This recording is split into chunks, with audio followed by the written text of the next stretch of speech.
Hi students, Makar Sankranti की ढेर सारी शुभकामनाएं। फिर से हम मैथमेटिक प्रोग्रेशन के एक्सरसाइज 5.2 में जा रहे हैं, जिसका 5 नंबर क्वेश्चन कहता है find the numbers of turn in each of the following series. अगर सीरीज में है ये, इसमें कितना नंबर ऑफ टर्न 7 से शुरू होकर 205 तक जा रहा है, तो नंबर ऑफ टर्न निकालना है।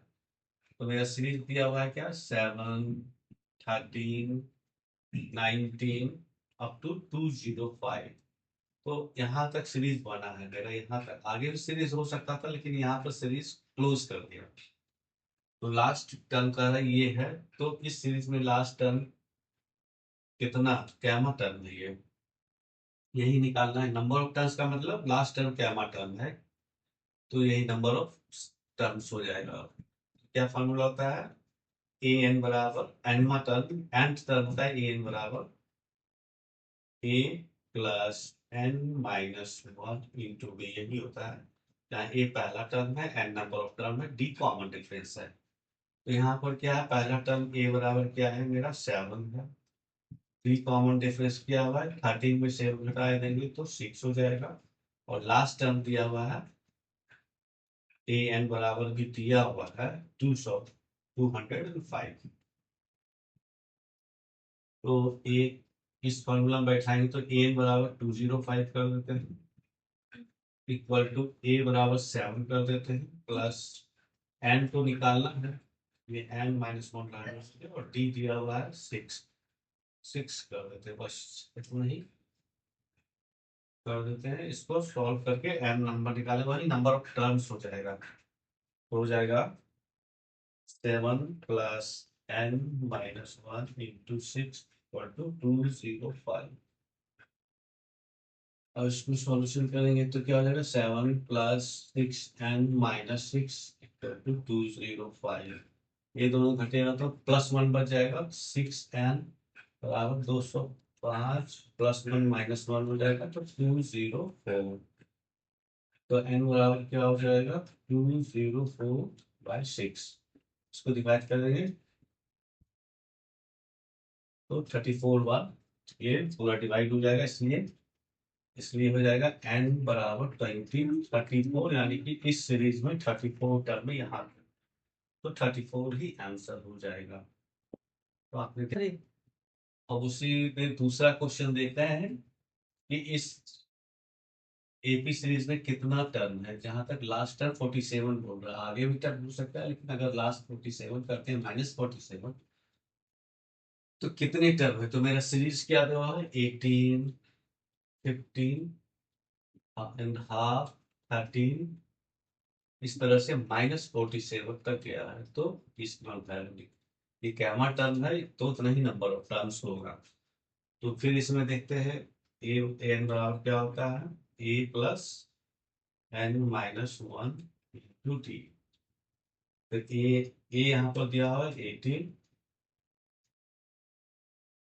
टी कितना दिया हुआ है, तो इसमें से इसको घटाएंगे तो 15/2 में से 18 को घटाएंगे तो -5/2 आएगा। अब इसमें बैठा देते हैं हम, तो हो जाएगा -47 इक्वल टू ए का वैल्यू 18 रखते हैं, यहाँ से ए का वैल्यू +n - 1, एन तो निकालना है, डी का वैल्यू लिखते हैं -5/2। तो इसको सॉल्व करेंगे तो कितना हो जाएगा, इसको भी यहाँ ले आते हैं तो 18 जोड़ देंगे इसमें, तो कितना हो जाएगा 65, 8 7 15 6 माइनस ये 65 हो जाएगा, इक्वल टू यहाँ हो जाएगा -5/2 एन, माइनस माइनस प्लस हो जाएगा 5/2। तो फिर से 5/2 इधर कर देते हैं, तो -5/2 n इक्वल टू हो जाएगा -65 और -5/2। इसको ऐड करेंगे तो कितना हो जाएगा, -130 और -5/2। तो क्या हो जाएगा, -5/2 इक्वल टू -135/2। 2 काट देते हैं, माइनस माइनस भी काट देते हैं तो प्लस हो जाएगा। तो n बराबर हो जाएगा 0.3755। इसको काटेंगे तो 5 2 10 5 7, यानी कि n बराबर 27। इसका मतलब होता है इस सीरीज में -47 तक गए हैं तो 27 टर्म है, तो यही आंसर हो जाएगा, यानी कि इस सीरीज में 27 टर्म है यहाँ तक। इसी एक्सरसाइज में बच्चों नेक्स्ट क्वेश्चन है, check whether 1 - 50 is a term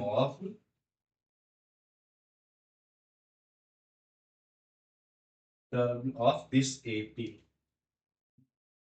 तो इस एपी का कहता है कि -150 एपी क्या दो 11 8 5 इस एपी सीरीज का -150 आएगा कि नहीं आएगा। इस -150 इस एपी सीरीज को अगर बढ़ाते जाएंगे तो कहीं पर -150 आएगा कि नहीं आएगा। तो इसमें n का वैल्यू निकालेंगे, इसका एक ही रीजन है लॉजिक निकालने की कि n जो भी आएगा वो इंटीजर आना चाहिए। अगर n का वैल्यू निकालेंगे और वो इंटीजर आए, यानी कि 1 2 3 4 5 6 कुछ भी आए, तभी समझेंगे कि इसका कोई एक टर्म है। अगर वो फ्रैक्शन में आएगा तो ये टर्म नहीं है। तो ये याद रखना है कि इसमें जो भी टर्म किसी सीरीज का है कि नहीं, ये चेक करने के लिए एन का वैल्यू निकालेंगे। अगर एन का वैल्यू इंटीजर आया 1 2 3 4 पॉजिटिव इंटीजर आया, तभी ये समझेंगे कि ये टर्म जो है इस सीरीज का। अगर फ्रैक्शन में आया, इंटीजर में नहीं आया, तो इस सीरीज का ये टर्म नहीं होता। तो इस आधार को लेकर के हम क्या निकालते हैं, यहाँ पर a बराबर क्या है 11 है, t इक्वल टू यहाँ से 8 में से 11 घटाएंगे तो -3 हो गया। तो क्या हो जाएगा -150 equal to a plus n-1 n निकालना है और d का वैल्यू -3 है। तो इसको सॉल्व करने के हम निकाल सकते हैं कि इस टर्म का आएगा कि नहीं।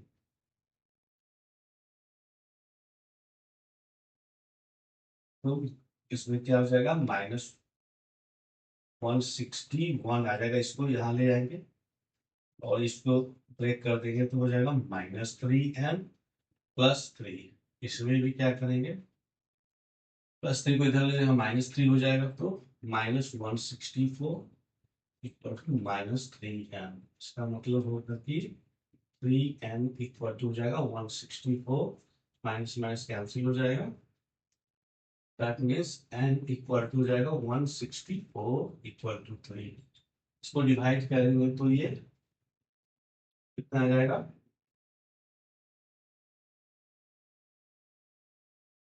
ये फ्रैक्शन में आएगा 54 गुणा 2/3 आएगा। तो ये चूंकि ये होल नंबर नहीं आया, ये इंटीजर नहीं है, ये फ्रैक्शन में आ गया, मिक्स्ड फ्रैक्शन में, इसलिए -150 इसमें कह रहा है is not a term of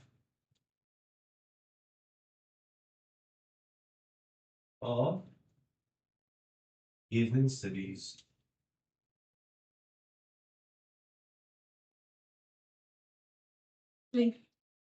exercise में एक और क्वेश्चन देखते हैं, जो 7 नंबर है, find the 31st term of an AP. एक एपी का 31st टर्म निकालना है, whose 11 term is 38 and 16 term is 73। जो 11 टर्म और 16 टर्म दिया हुआ है, तो हमको 31st टर्म निकालना है। तो सीरीज क्या होता है, ए प्लस डी, ए प्लस 2d, इस तरह से एनवा टर्म होता है a plus n-1 into D होता है। तो इसमें कोई एक टर्म 11 है, कोई एक टर्म 16 टर्म है जिसका वैल्यू दिया है, तो उस दोनों के इक्वेशन से हम a और d का वैल्यू निकालेंगे। तो 11 टर्म क्या हो जाएगा, 11 टर्म हो जाएगा a प्लस 11-1 इंटू डी। तो इसका वैल्यू क्या हो जाएगा, दिया हुआ इसका वैल्यू 38। इसी तरह से एक और वैल्यू दिया a प्लस 16 माइनस 1, 16वां टर्म को ऐसे लिखेंगे a plus 16 minus 1 into d equal to दिया हुआ है कितना 73। तो इस दोनों इक्वेशन से ए और डी का वैल्यू निकल जाएगा सॉल्व करके। तो इसको हम क्या करेंगे, इसको सॉल्व करते हैं ऐसे, तो a plus 10d equal to 38 हो जाएगा। दैट मीन्स इसी तरह से a plus 15d equal to 73 हो जाएगा। अब इस दो इक्वेशन को हम यूज करेंगे। दूसरा इक्वेशन लिखते हैं a plus 15d equal to 73। दूसरा लिखते हैं a plus 10d equal to 38। ये इक्वेशन यहाँ चला है, इक्वेशन यहाँ चला है, इसको माइनस कर देते हैं। तो ये खत्म हो जाएगा, 10d चला जाएगा 15 में, तो 5d इक्वल टू हो जाएगा 38 को घटा देंगे तो कितना हो जाएगा 35 बच जाएगा। तो d इक्वल टू हो जाएगा 35/5 यानी 7। d का वैल्यू 7 निकल गया। तो a का वैल्यू क्या निकल जाएगा,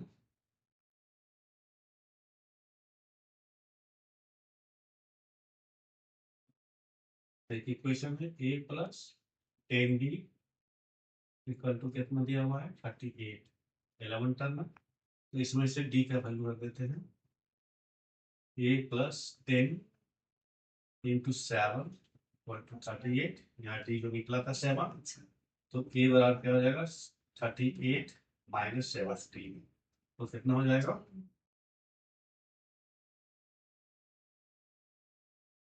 -32। तो a का वैल्यू -32 निकल गया। a का वैल्यू यहाँ निकल गया -32 और d का वैल्यू 7 निकल गया। तो निकल जाएगा 31st टर्म क्या हो जाएगा, 31st टर्म क्या हो जाएगा a plus 31 minus 1 into D. तो a बराबर -32 दिया हुआ है प्लस 30 इंटू डी का वैल्यू 7 दिया हुआ है, यानी कि 210 में से -32 घटा देंगे तो कितना निकल जाएगा, यहाँ 8 निकल गया, यहाँ 9 में से 3 6 168 आंसर हो जाएगा इसका। तो 168 ही आंसर है।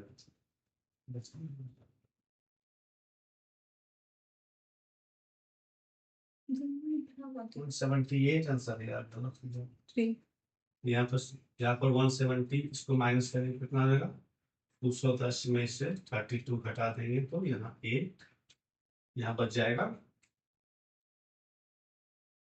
तो ये 178 हो गया आंसर। एक्सरसाइज 5.2 का 8 नंबर क्वेश्चन क्या है, in AP consists of 50 term of which third term is 12 and the last term is 106, find the 29th term।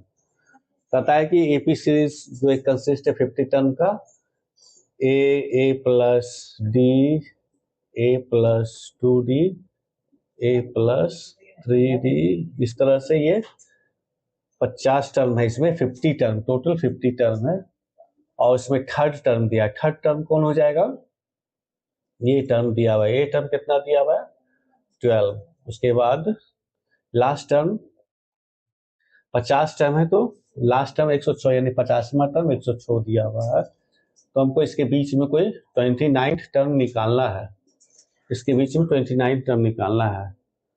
तो किसी भी टर्म को निकालने के लिए हमको ए का वैल्यू निकालना पड़ेगा और डी का वैल्यू निकालना पड़ेगा, तभी निकलेगा।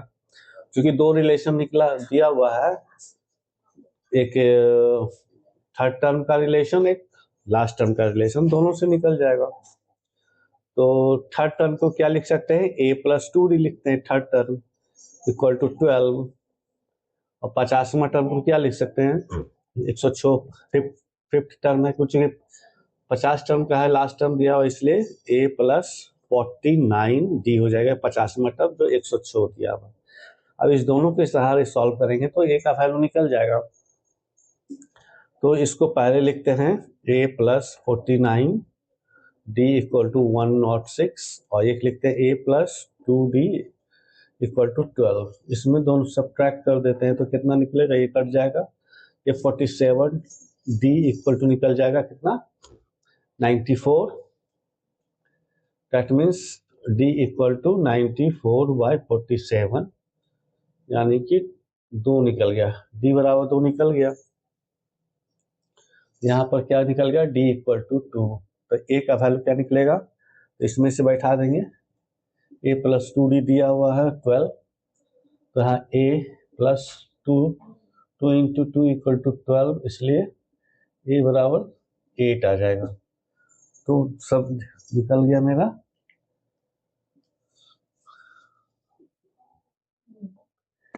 तो a बराबर 8 आ गया और d बराबर 2 आ गया।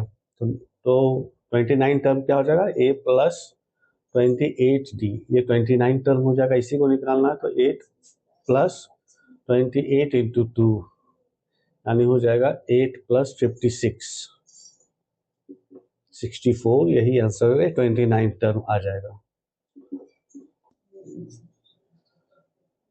एक्सरसाइज 5.2 का फ्रेंड्स 9th क्वेश्चन क्या है, if the third and 9th term of an AP are 4 and -8 respectively, यानी तीसरा टर्म 4 है और नौवां टर्म -8 है, तो which term of this AP is 0, तो कौन सा ऐसा टर्म होगा जो कि 0 होगा, है ना। यानी कि a प्लस d इस तरह से टर्म जाएगा, तो इसमें कौन सा टर्म 0 होगा वो निकालना है। तो इसमें देखते हैं थर्ड टर्म को कैसे लिख सकते हैं, a प्लस 2d, तो थर्ड टर्म का वैल्यू दिया है 4, नाइन्थ टर्म दिया -8, नाइन्थ टर्म को a प्लस 8d लिखेंगे, जैमा टर्म उससे एक कम d, तो ये हो जाएगा -8। अब इस दोनों का हल करेंगे तो इस इक्वेशन को एक बार और नीचे लिखते हैं, तो a plus 2d equal to 4, अब सम में माइनस कर देते हैं, ये माइनस ये माइनस ये माइनस, ये घट जाएगा, ये 8d में 2d तो 6d, और ये माइनस माइनस दोनों जुट जाएगा तो -12 हो जाएगा, यानी d का वैल्यू हो जाएगा -2। तो इससे a का वैल्यू क्या निकल जाएगा, a बराबर a प्लस 2d दिया हुआ है 4, तीसरा टर्म 4 दिया हुआ है, तो तीसरा टर्म 4, इसमें से d का वैल्यू रखेंगे, तो a बराबर क्या हो जाएगा 4 माइनस 2d, तो 4 माइनस 2 इंटू -2 यानी कि +4 यानी 8 हो जाएगा, तो a इक्वल टू 8 हो जाएगा। तो इसमें देखते हैं कि a बराबर 8 निकल गया और d बराबर -2 निकल गया, तो कौन सा टर्म होगा 0,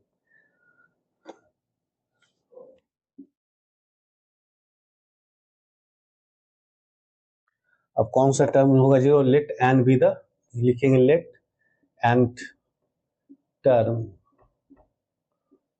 विल बी 0, तो कैसे होगा nth टर्म, तो nवा टर्म कैसे लिख सकते हैं, a plus n minus 1 into d equal to, यहाँ 0 लिख देते हैं, a का वैल्यू यहाँ 8 है, प्लस n माइनस 1 ऐसे ही रहने देते हैं, d का वैल्यू -2 है, इक्वल टू 0 कर देते हैं। अब इससे n का वैल्यू निकालेंगे तो 8 minus 2n plus 2 equal to 0 हो जाएगा।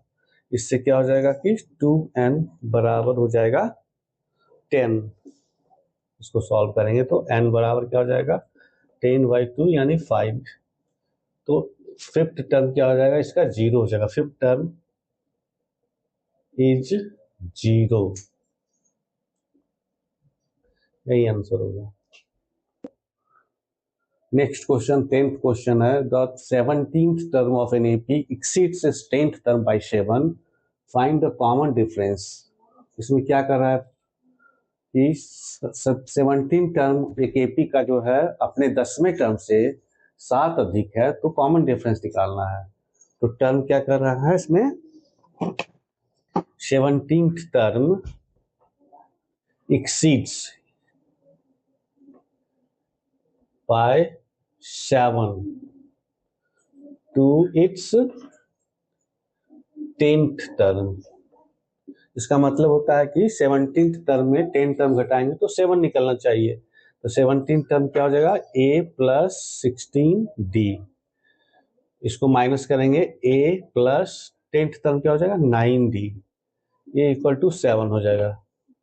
That means a plus 16d minus a minus 9d equal to 7। That implies a घट जाएगा और 16d में 9d जाएगा तो 7d equal to 7। That implies d equal to 7/7 यानी कि 1, इसलिए कॉमन डिफरेंस 1 निकल जाएगा, यही आंसर हो जाएगा।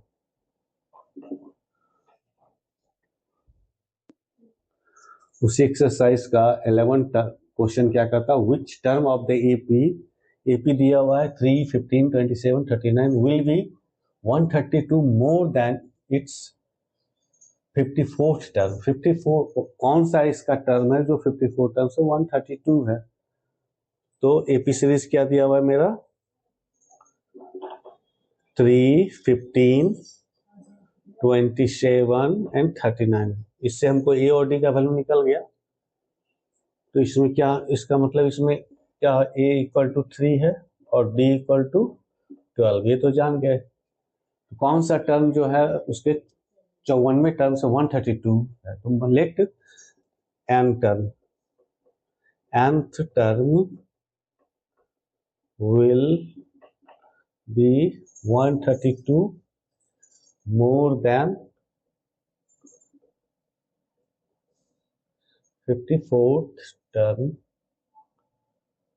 तो n टर्म को कैसे लिखेंगे, a plus n minus 1 into d, इसको माइनस कर देंगे 54, 54वां टर्म को a प्लस 53d लिखते हैं।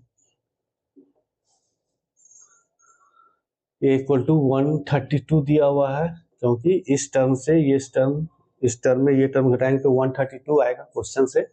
ये 54वां टर्म है, ये nवां टर्म है, वो नहीं जानते, n का वैल्यू निकालना है। तो इसको करते हैं a plus n minus 1 into D minus उसको bracket a minus 53d equal to 132 हो गया। तो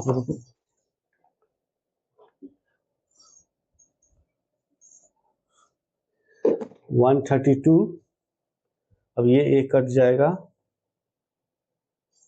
d का वैल्यू हम जान रहे हैं, यहाँ पर d का वैल्यू 12 है, तो 12 रख देते हैं d का वैल्यू यहाँ पर, n minus 1 into 12 minus 53 into 12 equal to 132। तो 12n माइनस 12 माइनस